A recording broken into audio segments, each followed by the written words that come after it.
શ્રી આરાસુરી અંબાજી માતા દેવસ્થાન ટ્રસ્ટ અને ધાર્મિક ઉત્સવ સેવા સમિતિ દ્વારા અંબાજી પોષી પૂનમના પર્વને ધામધૂમથી ઉજવવામાં આવે છે. પૂનમની શોભાયાત્રા દરમિયાન 2100 કિલોની સુખડી પ્રસાદ અંબિકા વિશ્રામ ગૃહ ખાતે તૈયાર થઈ ગઈ છે. આ મહાપ્રસાદ પૂનમે શોભાયાત્રા દરમિયાન ભક્તોને આપવામાં આવશે. આ પૂનમને સુખડી પૂનમ પણ કહેવાય છે. આ પૂનમને શાકંભરી પૂનમ પણ કહેવાય છે, કારણ કે આ દિવસે જ મા ભગવતીએ દુકાળગ્રસ્ત ભૂમિને લીલોતરીના આશીર્વાદ આપ્યા હતા.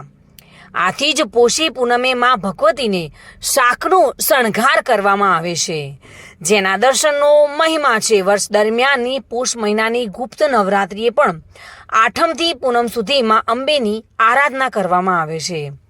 અંબાજી મંદિરના ચાચર ચોકમાં તારીખ 24 અને તારીખ 25ની સાંજે સાંસ્કૃતિક કાર્યક્રમ યોજાશે. અંબાજી મંદિરમાં ચાચર ચોકમાં મહાશક્તિ યજ્ઞ પણ યોજાશે. અંબાજી ખાતેના મોટા કાર્યક્રમો ધાર્મિક ઉત્સવ સેવા સમિતિ અને આરાસુરી અંબાજી માતા દેવસ્થાન ટ્રસ્ટના સહયોગથી ઉજવાય છે. ધાર્મિક ઉત્સવ સેવા સમિતિના પ્રમુખ અને સભ્યો દ્વારા તડામાર તૈયારીઓ પૂર્ણ થઈ ગઈ છે. 25મી જાન્યુઆરીના રોજ સવારે અંબાજી મંદિરના શક્તિ દ્વારથી ભવ્ય શોભાયાત્રા નીકળશે. આ દિવસે અંબાજી મંદિરમાં ભક્તો કેક, ચોકલેટ અને ગોળીનું વિતરણ કરશે.